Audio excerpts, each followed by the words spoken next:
Welcome to All-Time Epic Stories. Today, we present, the Great Library of Nalanda, India's Lost Temple of Knowledge. In the 5th century CE, as the Gupta Empire flourished across the Indian subcontinent, a revolutionary idea took root in the fertile plains of Bihar. This was not an idea of conquest or commerce, but of knowledge itself as the highest pursuit of humanity. The vision belonged to Emperor Kumaragupta, a patron of learning who understood that true power resided not merely in armies, but in the minds of enlightened scholars. He would create something the world had never seen before.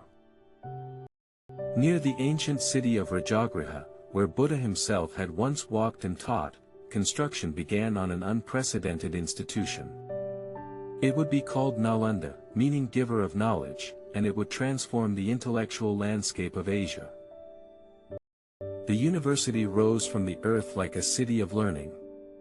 Red brick buildings stretched across nearly 15 square kilometers, their terraced structures ascending toward the heavens like philosophical aspirations made manifest in stone. At the heart of this academic city stood the crown jewel, the Dharmaganja, the treasury of truth. This was no ordinary library, but a 9-story tower of learning, each level dedicated to different branches of knowledge. The library was divided into 3 principal buildings: Ratnasagara, the ocean of jewels, containing sacred Buddhist texts; Ratnaranjaka, the jewel-adorned, housing philosophical treatises; and Ratnodadhi, the sea of jewels, preserving scientific and medical knowledge. Within these walls, an estimated 9 million manuscripts were carefully preserved. Palm leaf texts, birch bark scrolls, and precious illuminated volumes represented the accumulated wisdom of centuries, gathered from across the known world. By the 7th century, Nalanda had become the world's first residential international university. Students journeyed from Tibet, China, Korea, Japan, Indonesia, Persia, and Turkey, crossing mountains and seas in pursuit of enlightenment. The entrance examination was legendarily difficult. It is said that only 3 in 10 applicants were accepted. A gatekeeper scholar would question arrivals at the entrance, and many learned men were turned away, humbled by the depth of knowledge required. Those fortunate enough to gain entry found themselves in an intellectual paradise. 10,000 students and 2,000 teachers formed a community dedicated entirely to the pursuit of knowledge, free from material concerns. The university was supported by the revenue of 200 villages granted by various kings. This endowment ensured that students and teachers alike received free education, lodging, and sustenance, allowing them to focus entirely on learning. The curriculum was breathtaking in its scope. Buddhist philosophy formed the foundation, but students also studied logic, grammar, medicine, mathematics, astronomy, art, and even military science. No field of human inquiry was considered unworthy. The method of instruction emphasized rigorous debate. Students were trained not merely to memorize, but to question, analyze, and defend their understanding. Truth was not given, it was discovered through intellectual combat. Xuanzang, the famous Chinese Buddhist monk, arrived at Nalanda in 637 CE. What he found exceeded his wildest expectations. He would later write that the university's towers seemed to touch the clouds, and its learning illuminated the entire world. Xuanzang spent years studying at Nalanda, absorbing Sanskrit texts and Buddhist philosophy. He participated in hundreds of debates, his reputation growing until even the great masters acknowledged his brilliance. The library operated under strict regulations. Only the most dedicated scholars were granted access to the rarest texts. Librarian monks, who had memorized vast portions of the collection, guided researchers to the knowledge they sought. The preservation techniques were sophisticated. Texts were copied by hand by skilled scribes, with each copy checked meticulously for accuracy. Palm leaves were treated with oils to prevent decay, and special climate controls protected against moisture. Among the library's treasures were original Buddhist sutras, commentaries by great masters, and texts on subjects ranging from metallurgy to medicine. Some manuscripts were written in gold and silver ink on specially prepared surfaces. The university attracted the greatest minds of the age. Dharmakirti, the Buddhist logician, refined the science of reasoning within these walls. His work on epistemology would influence philosophical thought for centuries. Shantideva, whose Bhattacharya became one of Buddhism's most beloved texts, studied and taught at Nalanda. His emphasis on compassion balanced the university's rigorous intellectualism with profound spiritual wisdom. The medical school at Nalanda was particularly renowned.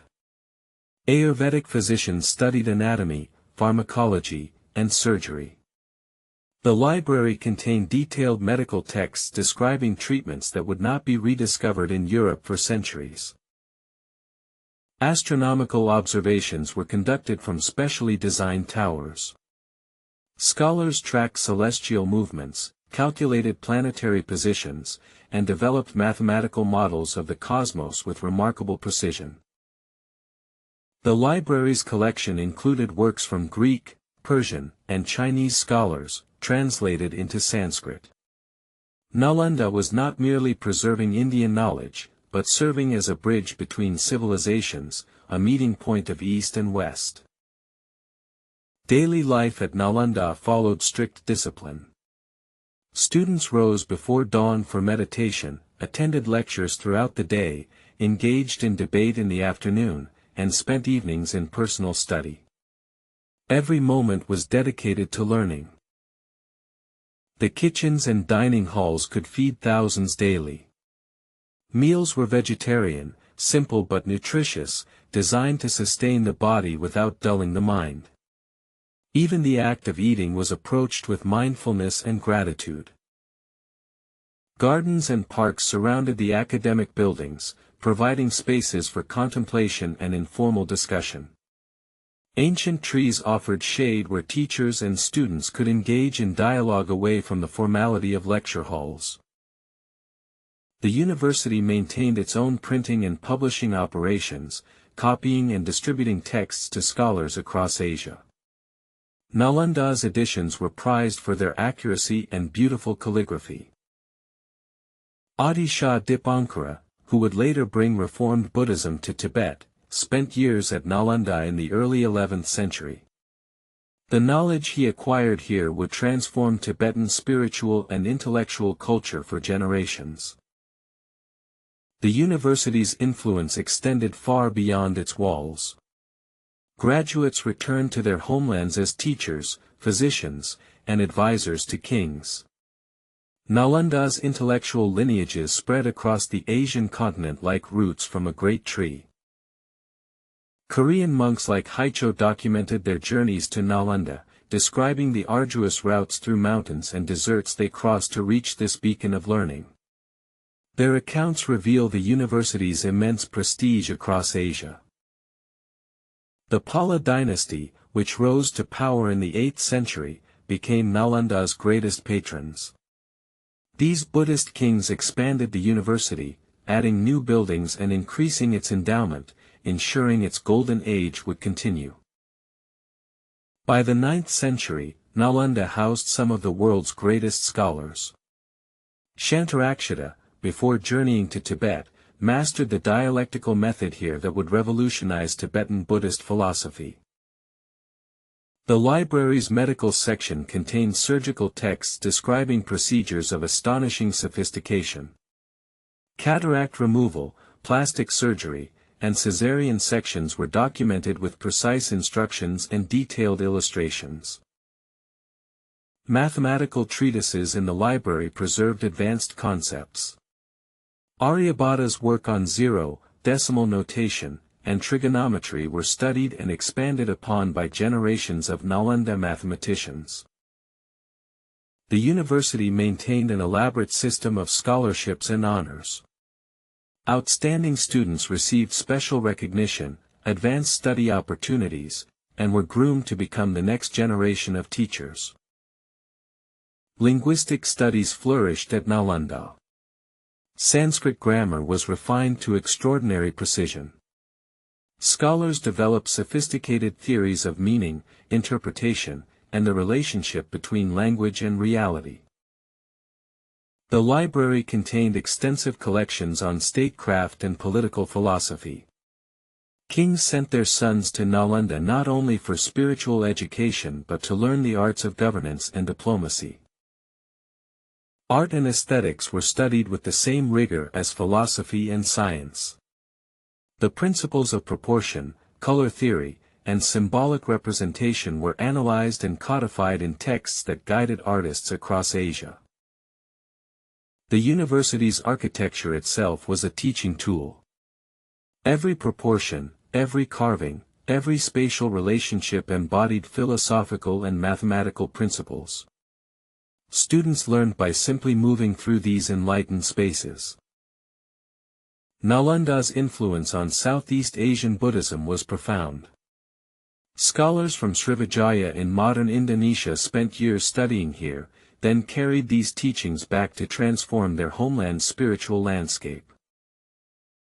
The library's cataloging system was remarkably sophisticated. Texts were classified by subject, author, and lineage. Finding aids and indices helped scholars navigate the vast collection efficiently. Music and chanting were studied as both art and science. The library contained treatises on acoustics, the mathematical relationships between notes, and the psychological effects of different musical modes. Environmental wisdom was preserved in agricultural and botanical texts. Sustainable farming methods, water management, and medicinal plant cultivation were documented with practical instructions alongside theoretical understanding. The university maintained diplomatic relations with institutions across Asia. Scholarly exchanges, visiting professorships, and shared research projects created an international network of learning unprecedented in the medieval world. Yogic and meditative practices were taught alongside intellectual pursuits. The library contained detailed instructions on pranayama, asana, and meditation techniques, recognizing that physical and mental discipline supported scholarly achievement. The 10th century saw Nalanda at its absolute zenith. Naropa, who would become one of Tibetan Buddhism's most revered masters, studied here, his brilliant mind challenged and refined by Nalanda's demanding curriculum. The library's tantric collection was kept in secure chambers, accessible only to advanced practitioners. These texts contained profound psychological insights and practices that required proper preparation to approach safely. Nalanda's fame spread beyond Asia. Persian scholars visited, and there are records suggesting contacts with scholars from as far as Egypt and Greece, though these connections remained fragmentary. The university developed its own ink recipes, papermaking techniques, and bookbinding methods. These crafts were refined to preserve texts for maximum longevity while maintaining readability. Debates were not merely academic exercises but public spectacles. Thousands would gather to watch great minds contest philosophical points, the outcome sometimes determining which interpretation would be taught. The library contained extensive astronomical charts, documenting celestial observations spanning centuries.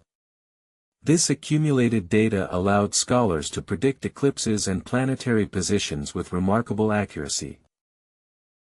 Women scholars, though fewer in number, also studied at Nalanda.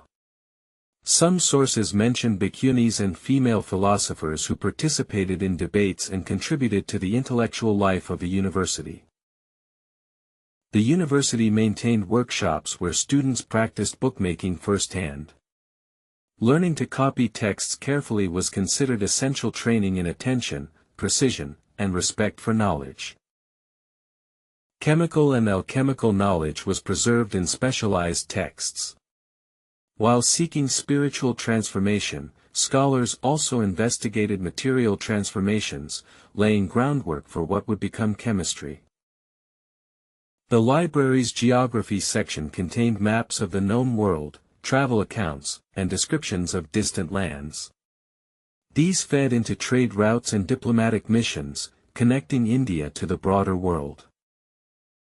Psychological texts demonstrated sophisticated understanding of mental processes. Techniques for memory enhancement, concentration, and emotional regulation were systematically studied and taught. The 11th century brought new challenges. Political instability in northern India created occasional disruptions. Yet Nalanda endured, its reputation and sacred status providing some protection from the chaos of kingdoms. The library implemented fire prevention measures learned from bitter experience. Water storage, organized evacuation plans for texts, and distributed backup copies protected against the nightmare scenario of conflagration.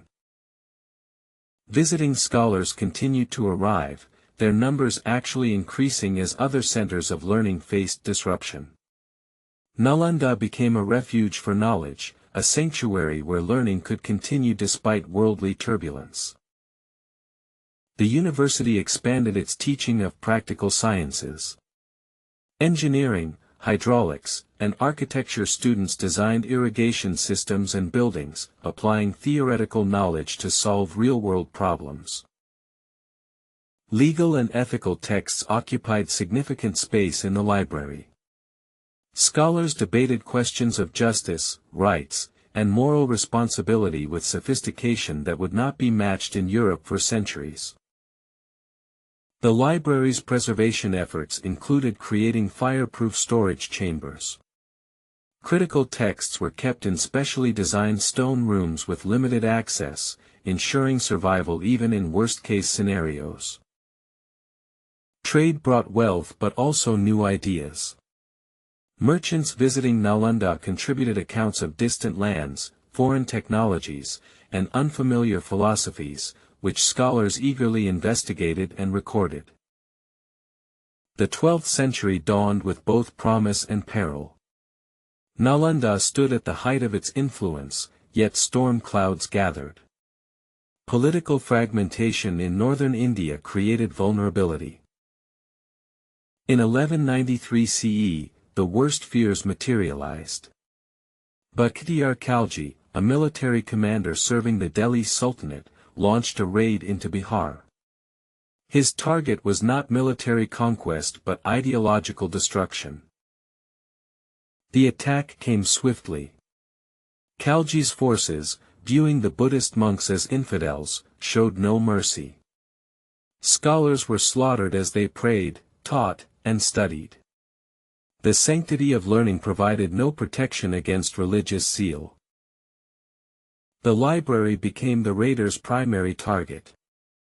The vast collection of texts, viewed as heretical, was set ablaze. The fires that began that day would burn for 3 months, fueled by 9 million manuscripts. Witnesses reported that the smoke from burning books was so thick it blocked out the sun. The smell of burning palm leaves and precious inks carried for miles, a funeral pyre for humanity's accumulated wisdom. Some monks attempted to save what they could, rushing into burning buildings to rescue precious texts. Many perished in the flames, clutching manuscripts they hoped to preserve even at the cost of their lives. Tibetan sources claim that some texts were saved by scholars who fled northward with whatever they could carry. These refugees brought fragments of Nalanda's wisdom into the Himalayas, where it would be treasured and preserved. The 3 library buildings collapsed one by one as the fires consumed their structural supports.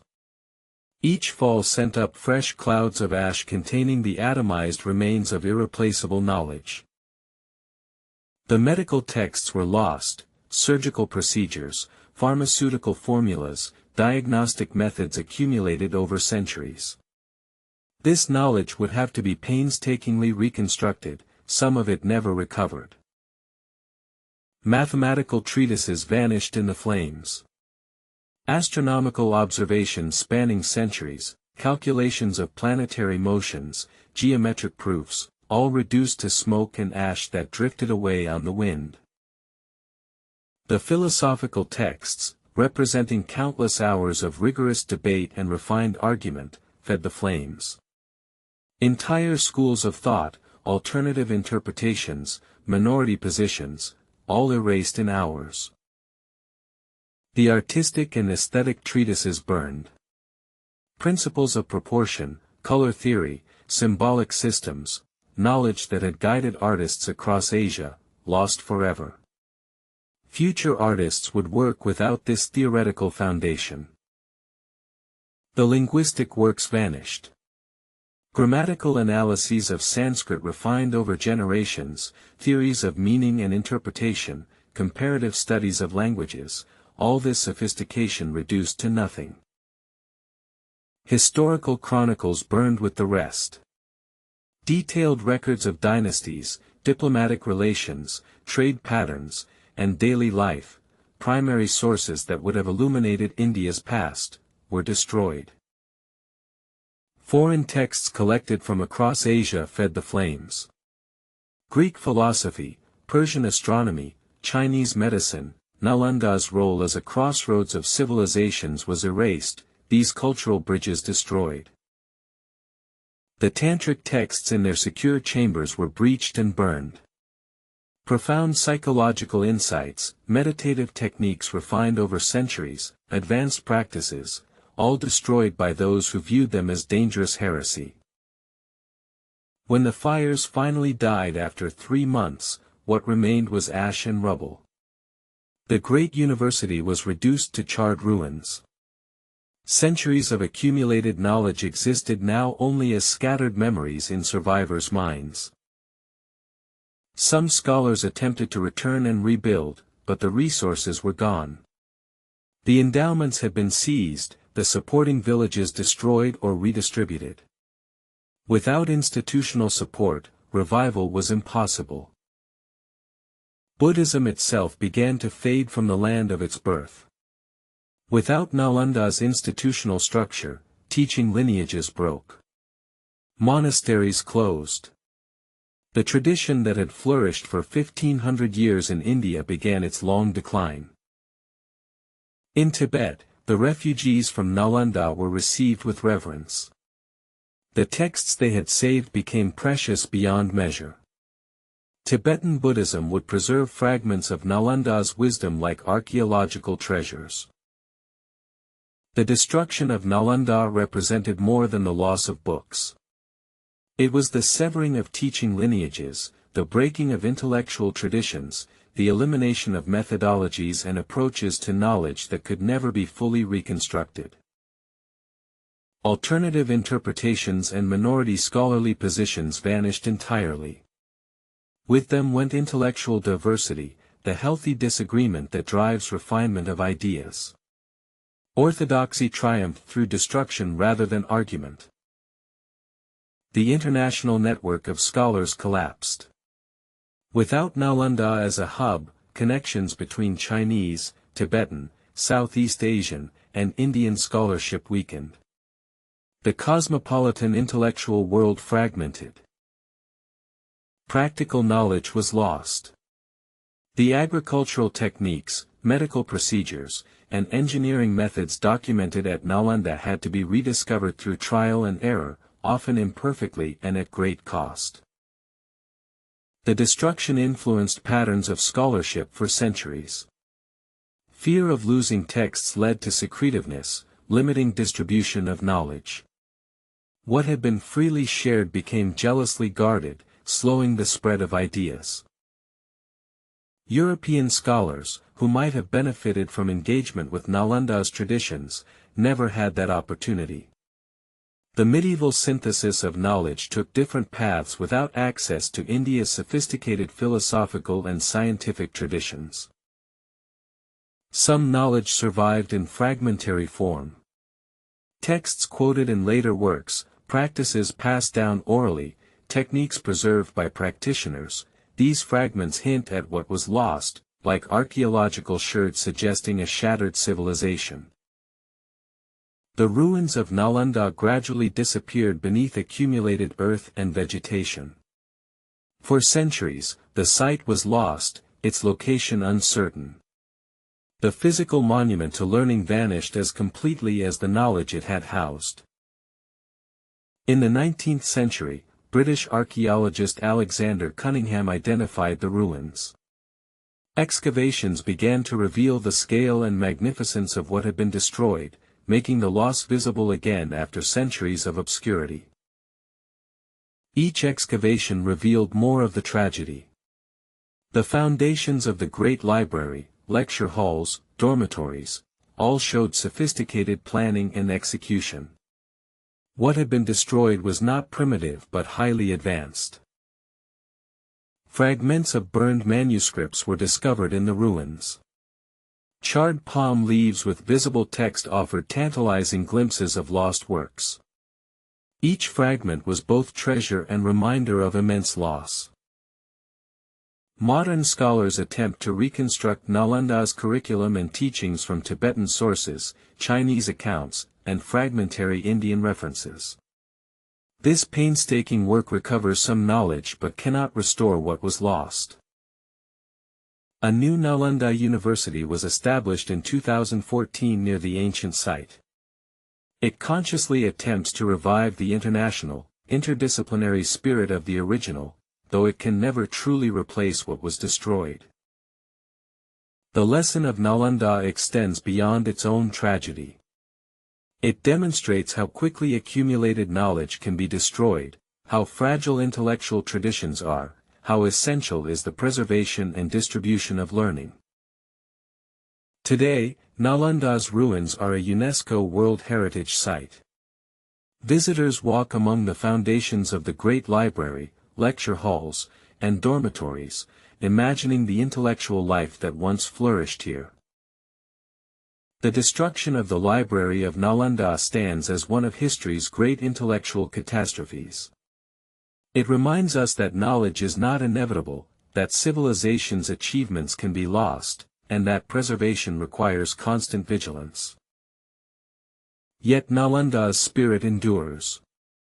In every library preserving ancient texts, in every university welcoming international students, in every scholar pursuing knowledge across disciplinary boundaries, the vision of Nalanda lives on.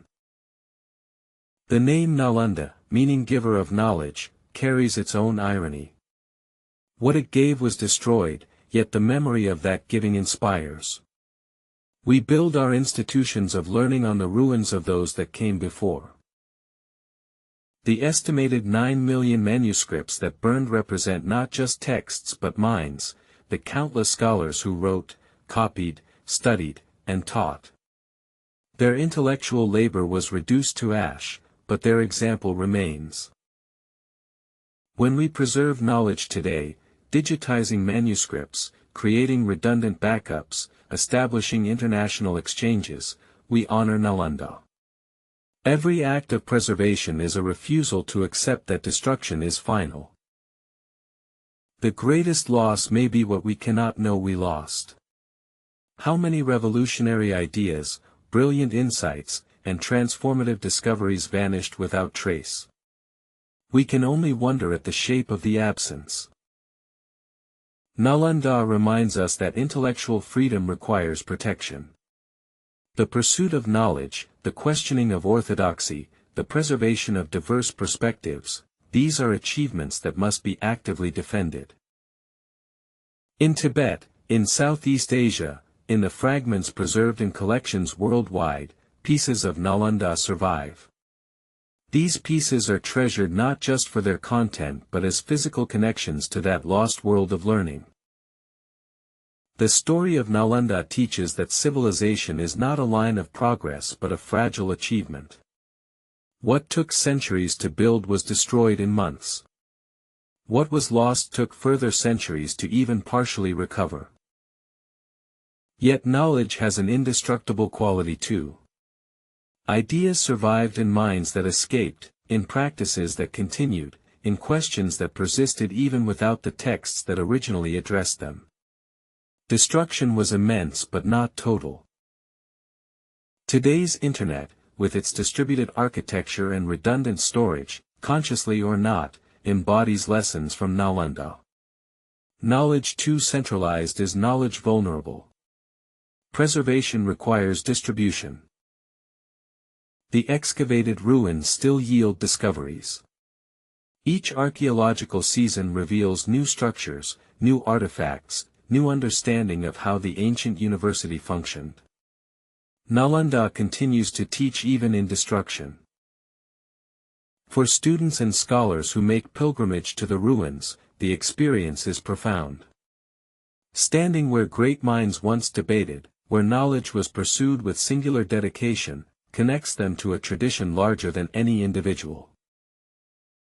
The story ends not with destruction but with remembrance and renewal. Every library built, every text preserved, every student educated carries forward what Nalanda represented, the conviction that knowledge elevates humanity. The great library of Nalanda burned for 3 months in 1193, destroying 9 million manuscripts and ending 7 centuries of unbroken scholarly tradition.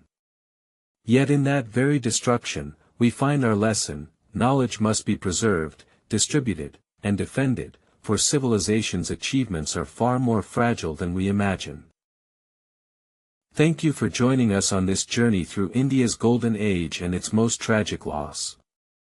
If you found this story meaningful, please like, subscribe, and share. Hit the notification bell to explore more epic stories from history.